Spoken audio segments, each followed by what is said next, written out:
Morning Business, Stéphane Soulier. Les prix de l'électricité, nos entrepreneurs et les prix de l'électricité. Sylvain Le Fallère, bonjour. Bonjour. Vous êtt l'un des cofondateurs donc de Hellowatt. Je vais vous faire une confidence, Sylvain, ça fait 14 ans que je fais ça. Il y a un truc que j'ai renoncé à comprendre, c'est les prix de l'électricité. C'est la fixation des prix de l'électricité. Je crois que c'est un des éléments économiques les plus complexes finalement aujourd'hui, du fait, je pense, de la structure du réseau électrique, c'est-à-dire que c'est du flux tendu en permanence. Et donc on est face à des prix qui peuvent évoluer, en tout cas sur le marché, de manière vertigineuse. Bon, voilà, je referme la parenthèse.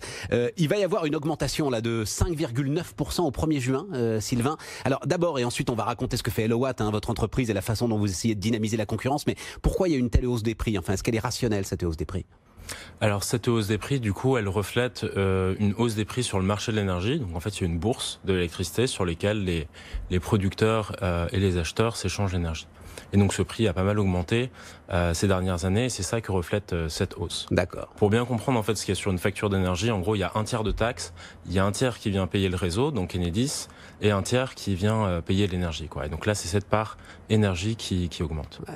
Un tiers de taxes, un tiers pour le réseau, un tiers pour l'énergie. Et ce prix, il est encore régulé en France, ce qui veut dire qu'on fait de temps en temps du rattrapage ou pas, en fonction des arbitrages politiques, sur ce qui est le prix de marché. C'est ça qui se passe. Tout à fait. Ouais. Là, le 1er juin, du coup, il y a une hausse de 5,9% TTC sur le prix de l'électricité. Donc c'est le tarif d'EDF. Le tarif réglementé qui augmente de ce prix-là. D'ailleurs, les clients qui ont un autre fournisseur mais à un prix indexé vont également subir cette hausse. Par contre, les clients qui ont pris des offres à prix fixe, eux, ne vont pas la subir. Et effectivement, c'est la plus grosse hausse de ces 20 dernières années, en fait, sur le prix de l'électricité. Et ces hausses ont pas mal accéléré ces 5 dernières années, à la fois une hausse des taxes et une hausse du tarif d'EDF qui a été significative. On a vu naître une forêt d'acteurs là, autour de l'électricité. Est-ce qu'il y a, alors ce qui fait le bonheur d'Hellowatt, mais on va y venir, mais est-ce qu'il y a une réelle concurrence aujourd'hui? Alors aujourd'hui, je pense que oui, il y a une réelle concurrence. On a 33 fournisseurs d'électricité et de gaz en France pour les particuliers. Donc c'est assez colossal.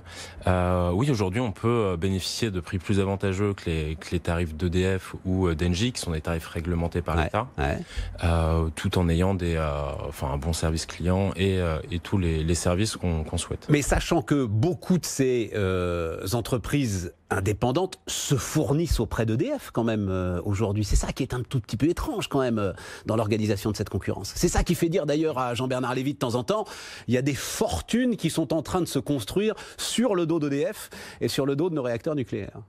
Oui, tout à fait. Alors EDF n'a pas toute la production en France non plus, mais c'est vrai qu'il en a la majeure partie, en tout cas tout le parc nucléaire, et qu'il y a effectivement un système où aujourd'hui un fournisseur alternatif s'approvisionne sur le marché et achète de l'électricité nucléaire à EDF pour constituer son prix.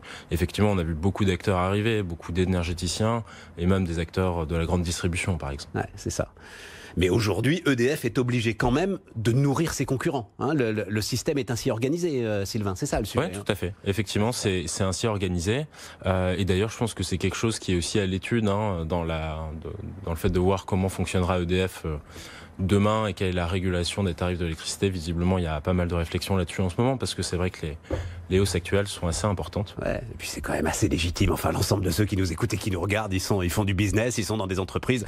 L'idée que vous êtes obligé de nourrir votre concurrent et parfois même à un tarif inférieur à celui du marché est quand même une idée un tout petit peu baroque. On veut bien qu'il y ait de la concurrence, mais c'est un tout petit peu baroque. Qu'est-ce que vous faites, vous, là-dessus, Hellowatt? Donc, vous, en fait, vous avez ces 33, vous m'avez dit 33, opérateurs indépendants, et vous essayez, nous, particuliers, de nous guider à travers l'ensemble de ces offres? Effectivement, c'est ça. Du coup, on a un comparateur des fournisseurs d'énergie, donc on compare tous les fournisseurs et toutes leurs offres, donc sur hellowatt.fr, donc sur cette plateforme web.